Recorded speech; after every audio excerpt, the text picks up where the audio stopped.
그런데 뱀은 여호와 하나님이 지으신 들짐승 중에 가장 간교하니라. 뱀이 여자에게 물어 이르되 하나님이 참으로 너희에게 동산 모든 나무의 열매를 먹지 말라 하시더냐.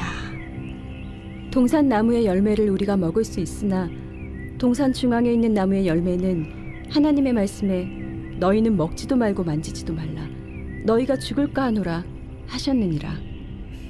너희가 결코 죽지 아니하리라. 너희가 그것을 먹는 날에는 너희 눈이 밝아져 하나님과 같이 되어 선악을 알 줄 하나님이 아심이니라. 아멘. 네. 오늘 두 번째 슬기로운 말씀 생활 두 번째 시간인데요.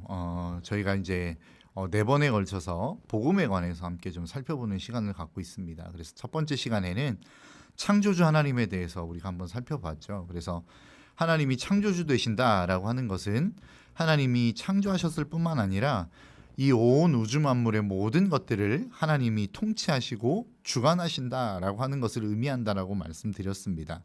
그리고 두 번째는 그 창조하신 모든 하나님께서 온 우주 만물이 그 하나님 앞에 복종하기를 원하신다라는 말씀을 드렸죠. 그래서 그 복종이라고 하는 것은 하나님의 만족을 위한 것이 아닌 인간의 행복을 위한 것이다라고 하는 것까지 살펴보았습니다. 이 시간에는 우리 두 번째 시간으로 인간의 타락에 대해서 좀 한번 생각해 보고자 합니다. 하나님께서 인간을 창조하셨고 인간을 가장 보시기에 좋은 모습으로 창조하셨습니다. 그런데 채 2장을 넘어 3장이 되기 전에 인간이 타락의 길을 걸어갑니다. 그 타락이 무엇이죠? 오늘 본문에 나온 것처럼 인간이 선과 악을 알게 하는 나무의 열매를 먹어버린 것입니다. 사실 저는 처음에 예수 믿고 처음 이 말씀을 접할 때에 어떤 생각이 좀 들었냐면 너무한다 뭐 이런 생각이 좀 들더라고요. 여러분들은 그런 생각 들지 않으셨습니까? 일상생활이죠. 어떻게 보면 그냥 에덴에 있는 모든 나무 또 채소 이런 것들을 그냥 따서 먹는 것 자체가 아담과 하와에게 있어서는 일상생활이었을 거란 말이죠. 그런데 유독 한 나무를 하나님께서 가리키시고 그 나무의 열매를 따먹으면 너희는 반드시 죽을 것이다 라고 말씀하셨어요. 그리고 그것을 하와와 아담이 따먹었고 결국은 그들은 에덴에서 쫓겨나 온 인류가 저주를 받는 길을 걸어가게 됩니다. 사실 이 말씀을 대하면서 야, 그 나무 열매 하나 먹는 게 뭐가 그렇게 큰 대수라고 하나님께서 인간을 만드신 에덴 동산, 그렇게 살게 하신 에덴 동산에서 쫓아내시기까지 하고 그 세대뿐만 아니라 이후에 태어나는 모든 인류가 저주를 받게끔 하나님이 만드셨는가? 이건 좀 너무 지나친 처사가 아니신가라고 하는 생각을 저는 했었던 것 같습니다. 여러분들은 어떠신가요? 저는 그런 생각들을 하면서 야, 하나님 이거 좀 너무하신 거 아닌가라는 생각들을 참 많이 했던 것 같습니다. 그런데 죄의 속성이 그런 것 같습니다. 죄라고 하는 것은 굉장히 달콤해 보이죠. 그리고 굉장히 멋있어 보이고 그리고 탐스러워 보입니다. 그런데 문제는 뭐예요? 그 죄를 건드는 순간 우리는 멸망을 향하여 간다라는 것입니다. 죄는 엄청나게 큰 것에서부터 시작되는 게 아닙니다. 대단한 것에서부터 시작되는 게 아닙니다. 뭐 사람을 죽이거나 무엇인가 누군가를 막 것을 훔치거나 해서부터 시작되는 것이 아니라 정말 아무것도 아닌 것 같은 일상생활과 같은 정말로 보잘것없는 하찮은 행동 하나에서 죄는 시작되어진다는 것입니다. 그게 무엇이죠? 바로 하나님의 말씀을 어기는 것에서부터 시작되어지는 것입니다. 우리의 삶에서도 마찬가지입니다. 우리의 삶에 가장 대표적인 예를 들면 쉬운 예를 들어볼까요? 우리가 내 인생 속에서 무엇인가 상식에 맞지 않는 행동들을 하는 사람이 있으면 어떻습니까? 마음이 어렵습니다. 그런데 그 사람이 하는 그 행동 하나하나가 눈에 거슬리겠죠. 그런데 더 나아가서 나에게 피해를 준다면 어떻겠어요? 그 사람이 미워질 수밖에 없겠죠. 그런데 마태복음 5장 22절에서는 우리에게 분명하게 말씀하고 있습니다. 나는 너희에게 이르노니 형제에게 노하는 자마다 심판을 받게 되고 형제를 대하여 라가라 하는 자는 공회에 잡혀가게 되고 미련한 놈이라 하는 자는 지옥불에 들어가게 되리라. 그러니까 우리가 그냥 아무렇지 않게 넘어갈 수 있는 내 마음속에 드는 약간의 미움의 마음들, 분노의 마음들, 이것을 통해서 하나님은 어떻게 하시겠다라고 말씀하십니까? 심판하시겠다라고 말씀하고 있습니다. 여러분, 미워하면 심판을 받는다. 심판을 받을까요? 이미 우리는 미워하는 그 순간 심판의 자리로 들어가는 겁니다. 어떻게 알 수 있죠? 내가 누군가를 미워해 보신 분들 다 한 번쯤은 미워해 보셨죠? 미워하면 어떻게 됩니까? 기도의 자리에 나와도 기도가 안 되죠. 말씀을 들어도 말씀이 들리지 않습니다. 내가 하나님을 예배하고 싶어도 예배가 되지 않아요. 또 하나님을 아무리 찬양하는 자리에 나아가도 마음을 다해서 찬양하는 찬양이 쉽지 않습니다. 그러니까 하나님과 멀어지는 상황이 된다라는 것입니다. 그러니까 아무렇지 않게 일상생활과 같이 들어온 그 조그마한 미움 하나가 결국 하나님과 나와의 관계에서의 틈을 만드는 것입니다. 그리고 그것을 묵상하면 묵상할수록 우리와 하나님과의 관계를 계속해서 멀어지게 만든다라는 겁니다. 이것이 우리가 하나님의 말씀을 어긴 데서부터 시작되어지는 심판이라는 겁니다. 죄라고 하는 것은 그러한 것이죠. 아무것도 아닌 것처럼 보여지는 것이 우리의 인생 가운데 들어와서 결국 하나님과 나 사이와의 관계를 벌리는 겁니다. 그래서 그것이 멀어져서 결국은 하나님을 떠난 인생이 되게 만드는 것이다 라고 하는 것입니다.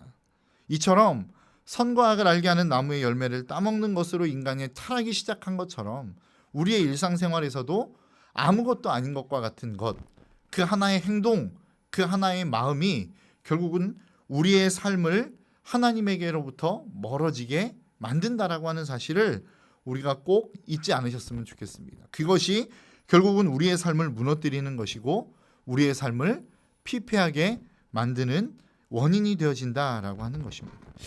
그렇다고 한다면 오늘 본문을 통해서 선과 악을 알게 하는 나무의 열매를 먹는 것, 그게 왜 인간의 타락일까? 그것이 뭐가 그렇게 잘못되었을까? 왜 그 아무것도 아닌 것과 같은 것이 결국 우리의 삶을 무너뜨릴 수밖에 없는가? 이것을 한번 좀 생각해 보고자 합니다. 창세기 3장 초반부는 뱀이 하와를 유혹하는 것으로 시작합니다. 그리고 그 유혹하는 내용들을 보면 그 유혹의 내용들은 다 거짓입니다. 하나님이 말씀하신 것과는 정반대되어지는 길을 향하여 가는 것이죠. 그러면 그 거짓말, 뱀이 하와에게 했던 그 거짓말을 반대적으로 생각해 보면 하나님이 도대체 이 선과 악을 알게 하는 나무의 열매를 통해서 우리에게 무엇을 원하셨을까라고 하는 것들을 한번 생각해 볼 수 있지 않겠습니까? 그래서 오늘은 그 뱀이 하와를 유혹했던 그 유혹의 내용을 가지고 그 반대적인 것들로 한번 생각해 보면서 하나님이 도대체 우리에게 어떠한 삶을 원하고 계시고 인간이 타락했다라고 하는 것은 어떠한 것을 의미하는지를 좀 한번 생각해 보려고 합니다. 첫 번째로 뱀이 하와를 유혹하는 내용이 무엇입니까? 창세기 오늘 본문 3장 4절의 말씀에 이렇게 이야기해요. 뱀이 여자에게 이르되 너희가 결코 죽지 아니하리라. 무슨 이야기입니까? 야, 선과 악을 알게 하는 나무의 열매를 하나님이 먹지 말라고 하셨어. 그러면 하나님이 너희가 죽을까 하노라 라고 말씀하셨어. 그때 그 말을 들은 뱀이 여자에게 뭐라고 말하고 있어요? 너희는 절대 죽지 않는다라는 겁니다. 그러니까 뱀이 하와를 향하여 유혹하는 첫 번째 그것은 무엇이냐면 네가 이 선과 악을 알게 하는 나무의 열매를 먹는다 할지라도 죽지 않아 라고 유혹하고 있다라는 겁니다. 그런데 하나님이 먼저 아담에게 이 선과 악을 알게 하는 나무의 열매를 먹으면 어떻게 되는가를 분명하게 말씀하고 있는데 창세기 2장 17절에서 이렇게 말씀하고 있습니다. 선악을 알게 하는 나무의 열매는 먹지 말라. 내가 먹는 날에는 반드시 죽으리라 하시니라. 그러니까 하나님이 지금 아담에게 뭐라고 말씀하셨어요? 너 이 나무의 열매 먹으면 반드시 죽어 라고 말씀하셨습니다. 그런데 지금 이 뱀이 뭐라고 이야기하고 있는 거예요? 너 그 열매 먹는다 할지라도 절대로 죽지 않아 라고 유혹하고 있습니다. 그런데 그 하와라고 하는 여인이 어떠한 결정을 내립니까? 결국 이 나무의 열매를 먹어버렸다라는 겁니다. 그럼 그 먹었다라고 하는 의미는 뭐예요? 하나님이 너 이 열매를 먹으면 반드시 죽어라고 하는 그 하나님의 말씀을 믿지 않았다라는 거죠. 그렇게 하나님이 말씀하셨음에도 불구하고 반드시 죽을 거라고 하는 것을 하와는 믿지 않았다라는 겁니다. 이게 불신앙이다라고 성경은 우리에게 말씀하고 있어요. 그리고 이 불신앙이 결국은 우리의 인생 속에서 우리의 모든 인류를 저주로 몰아가는 행동이 되어버렸다라고 성경은 우리에게 말씀하고 있습니다. 여러분, 우리가 누군가 관계를 맺어요. 그런데 그 관계를 맺는 관계 속에서 내가 어떠한 이야기를 했습니다. 그런데 그 진실된 이야기를 상대방이 믿지 않으면 어떻게 되죠? 기분이 나쁘겠죠. 그런데 기분이 나쁠 정도이지 그 사람을 그냥 온전히 죽여버릴 정도의 모습이 될까요? 성경은 하나님을 믿지 않는 행위에 대해서 무엇이라고 말씀하고 있냐면 나를 멸시하는 것이다 라고 말씀하고 있습니다. 민수기 14장 11절의 말씀에 이렇게 말씀하고 있어요. 여호와께서 모세에게 이르시되 이 백성이 어느 때까지 나를 멸시하겠느냐? 내가 그들 중에 많은 이적을 행하였으나 어느 때까지 나를 믿지 않겠느냐?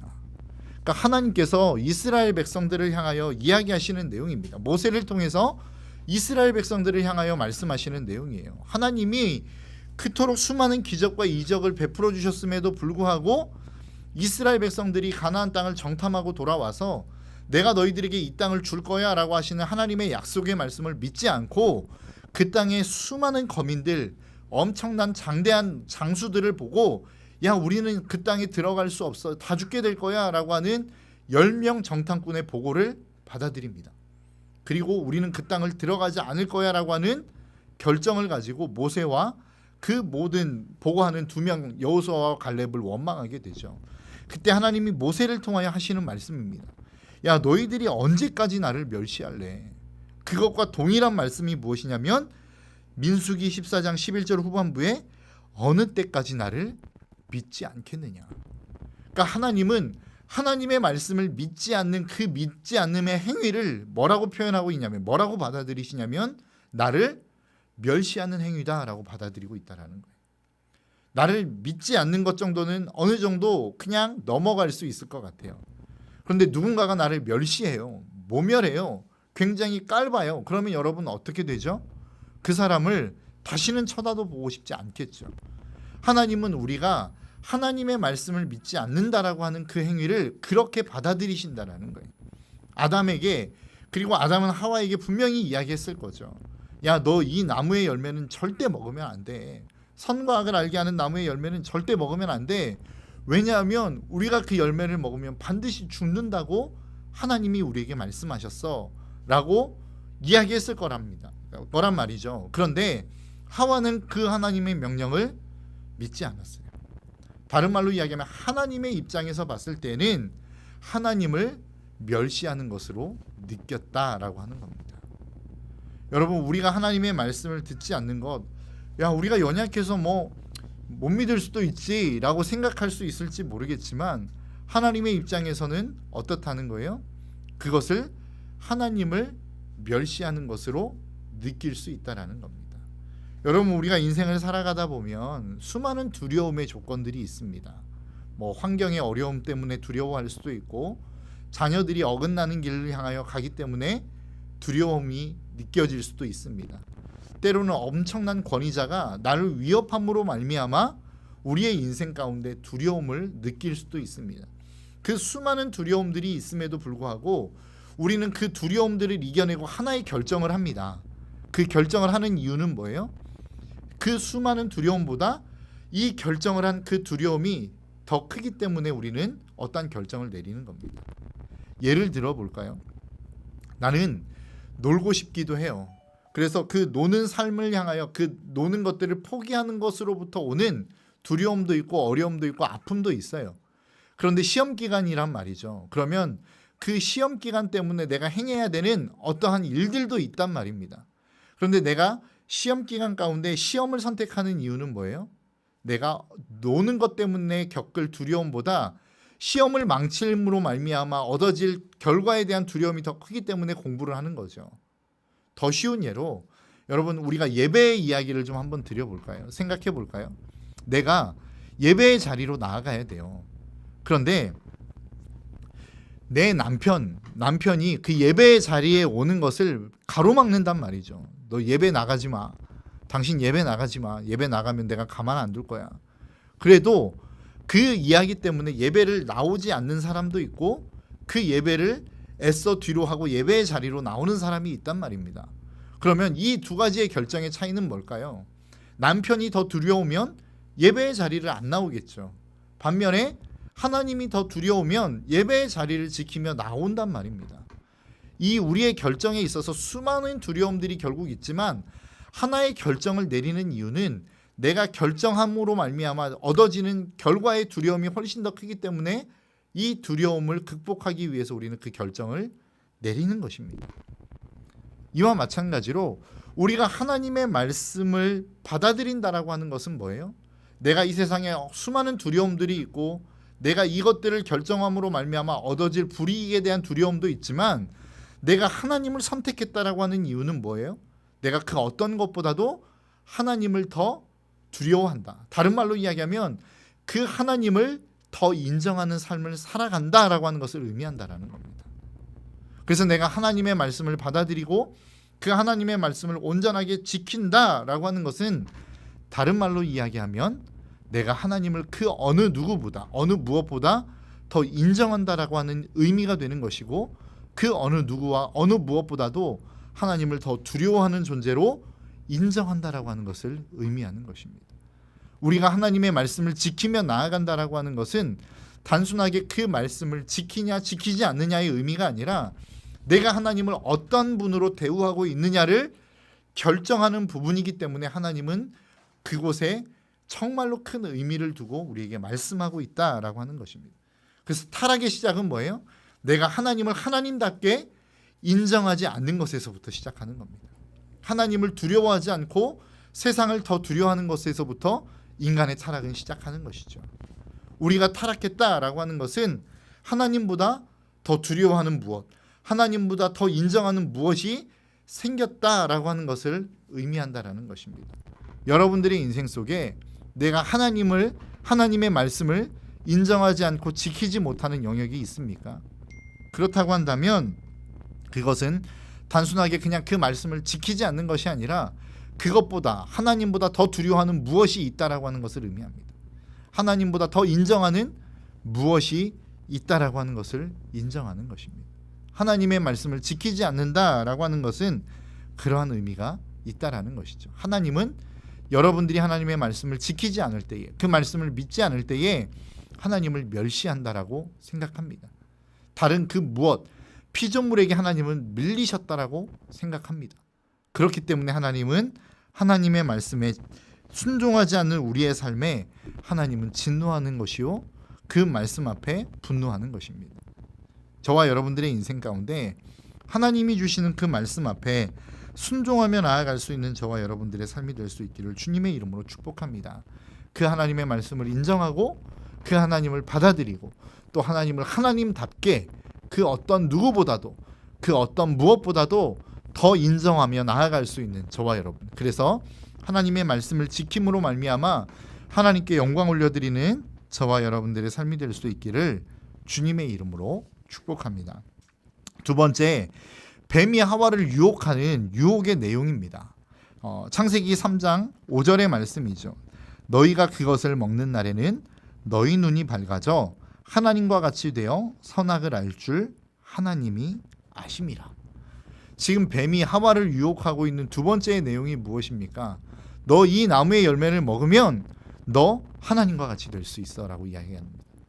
그런데 여러분, 이 이야기는 거짓말이라고 말씀드렸어요. 그럼 이게 거짓말이라고 한다면 진실은 무엇입니까? 우리가 아무리 날고 기어도 하나님과 같이 될 수 없다라는 것을 의미합니다. 우리는 하나님이 될 수 없습니다. 우리는 하나님과 같은 인생이 될 수 없습니다. 그러니까 우리는 우리의 한계를 인정해야 합니다. 우리의 연약함을 인정해야 됩니다. 내가 내 인생 가운데 이 연약함을 인정하지 않고 살아가는 것, 내 인생 속에서 나는 완벽한 인생이 될 거야 라고 하는 이 욕심은 여러분 우리의 인생 속에서 버려야 합니다. 그래서 우리가 우리의 삶 가운데 보여지는 연약함들이 있을 수 있습니다. 있을 수 있는 게 아니라 반드시 있습니다. 우리 인생이 갖는 연약함이 반드시 있습니다. 그것이 사람마다 다를 수 있고 그 연약함의 모습이 다를 수는 있지만 모든 인생에는 연약함이 있습니다. 이 연약함을 인정하지 않으면 우리의 삶은 어려워질 수밖에 없고 힘들어질 수밖에 없다라는 것입니다. 왜 그렇죠? 우리는 인생이요 하나님이 아니기 때문에 연약할 수밖에 없기 때문에 그렇습니다. 그렇다고 한다면 우리가 한번 생각해 봐야 되는 것, 그럼 도대체 하나님과 같이 되어진다는 것은 무엇일까? 내가 하나님과 같이 될 수 없다고 한다면, 내가 하나님이 될 수 없다고 한다면, 그러면 내가 하나님과 같이 된다라고 하는 것은 무엇일까? 하나님은 어떤 분이실까? 하나님은 하나님 스스로를 어떤 분이라고 소개하고 있을까? 우리가 출애굽기 3장 14절의 말씀을 보면 이렇게 이야기하고 있어요. 하나님이 모세에게 이르시되 나는 스스로 있는 자이니라. 또 이르시되 너는 이스라엘 자손에게 이같이 이르기를 스스로 있는 자가 나를 너희에게 보내셨다 하라. 이 이야기는 뭐냐면 모세가 떨기나무 가운데 타오는 그 불꽃에서 하나님을 만나죠. 그리고 하나님이 모세에게 바로에게로 보냅니다. 모세를. 그때 모세가 이야기합니다. 도대체 그러면 이스라엘 백성들에게 가서 전능자가 나를 보냈다. 그 누군가가 나를 보내서 너희들을 적과 꿀이 흐르는 땅으로 인도해내라고 말씀하셨어 라고 이야기하면 이스라엘 백성들이 반드시 나에게 질문할 거란 말이죠. 그러면 너를 보낸 자가 도대체 누구냐라고 질문할 때에 도대체 내가 뭐라고 대답해야 됩니까? 라고 하는 질문에 하나님이 대답하시는 내용입니다. 나는 스스로 있는 자다. 여기에서 스스로 있는 이라고 하는 이 의미를 원어적으로 보면 스스로 무엇이 되다. 나는 스스로 하나님이 되다. 나는 스스로 존재하는 자가 되다 라고 하는 의미를 가지고 있습니다.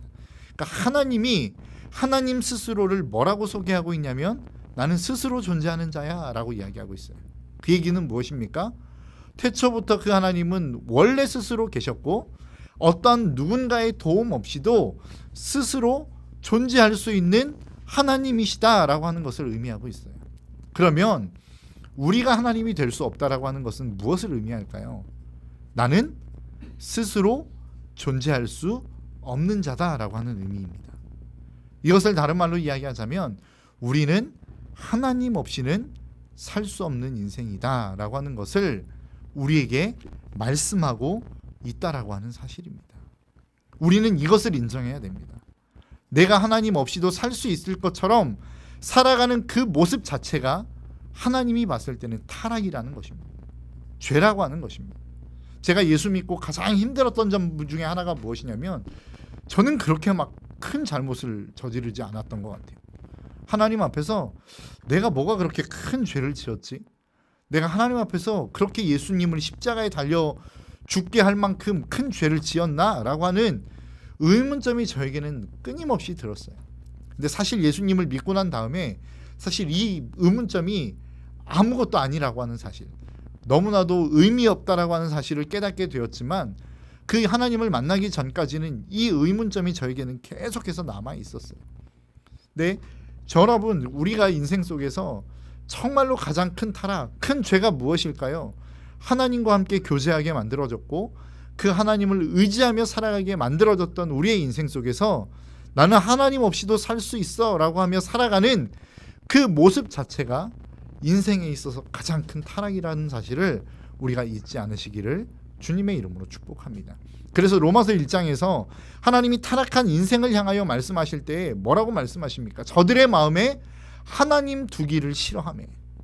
그러니까 인생에 있어서 하나님이 인생을 내버려 둘 수밖에 없는 인생, 이 인생이 끝까지 타락을 향하여 나아갈 수밖에 없는 인생은 어떤 인생이에요? 그 마음 가운데 하나님 두기를 싫어하는 인생입니다. 하나님 없이도 살 수 있어.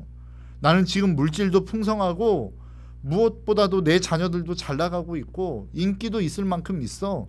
그냥 권력도 있을 만큼 있어. 힘도 있을 만큼 있어. 그러니까 나는 하나님 없이 더 잘 살 수 있어. 왜 나는 하고 싶은 대로 살 수 있거든.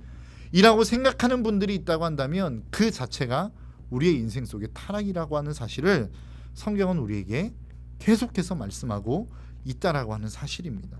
저와 여러분들의 인생 속에서 이 마음을 잊지 않으셨으면 좋겠어요. 여러분, 우리의 가장 큰 타락이 무엇이라고요? 하나님을 내 마음 가운데 두지 않는 것입니다. 내 스스로 살 수 있다라고 착각하며 하나님을 떠나는 인생, 그 인생이 가장 타락한 인생입니다. 나도 하나님과 같이 내 스스로 존재할 수 있어. 내 힘으로 존재할 수 있어. 하나님 도움 없이도 내 삶을 내가 꾸려갈 수 있어 라고 이야기하는 그 인생이 하나님 보실 때 가장 타락한 인생이라고 하는 사실을 저와 여러분들이 잊지 않을 수 있기를 주님의 이름으로 축복합니다. 말씀을 좀 한번 정리해 보도록 하겠습니다. 여러분, 하나님이 이 온 우주 만물을 창조하셨습니다. 주권적으로 이 온 우주 만물을 통치해 가고 계십니다. 그런데 인간이 그 하나님보다 더 원하는 무엇인가가 생겼어요. 하나님보다 더 인정하는 무엇인가가 생겼어요. 그래서 우리는 그 하나님을 버리고 내가 인정하는 그 무엇인가를 아무것도 아닌 것처럼, 너무나도 작은 일인 것처럼 생각되어지는 그 일들을 내가 선택해버렸습니다. 그러므로 말미암아 인간에게 주어진 저주가 무엇입니까? 하나님과의 관계가 점점점 멀어지기 시작했습니다. 그래서 인간은 어떻게 됐어요? 나는 이제 하나님 없이도 살 수 있어. 내가 원하는 이것, 하나님보다 내가 더 인정하는 이것을 내가 붙들고 살아가면 나는 하나님 없이도 살 수 있어 라고 하는 그 인생을 향하여 지금 우리의 삶이 가고 있단 말이죠. 여러분들에게 있어서 이것은 무엇이 있습니까? 뭐 돈입니까? 아니면 권력인가요? 자녀가 성공하는 것인가요? 아니면 여러분들의 인생 속에 수많은 사람들의 인기를 얻는 것인가요? 우리의 인생 속에 그러한 것이 생길 수 있단 말이죠. 여러분, 우리가 하나님보다 더 인정하는 그 무엇인가를 내가 버리지 않는 한 우리는 이 타락의 길, 하나님과 나와의 관계 속에서 멀어져 버리는 이 사이를 도저히 우리는 메꿀 수 없습니다. 저와 여러분들의 삶 속에 이 타락의 길에서 돌이킬 수 있는 저와 여러분들의 삶이 될 수 있기를 축복합니다. 하나님보다 더 인정하는 그 무엇을 버리고 하나님께로 돌아와 나는 하나님 없이 살 수 없습니다라고 하는 이 고백을 가지고 하나님과 우리와의 관계 속에서 다시 한번 하나님이 우리를 창조하신 그 모습 그대로 가장 아름답고 보시기에 심히 좋았더라라고 말씀하시는 그 모습 그대로로 다시 한번 회복해 나아갈 수 있는 저와 여러분들의 삶이 될 수 있기를 주님의 이름으로 축복합니다. 이 시간 우리 함께 좀 기도하며 나아가도록 하겠는데요. 앞에 나와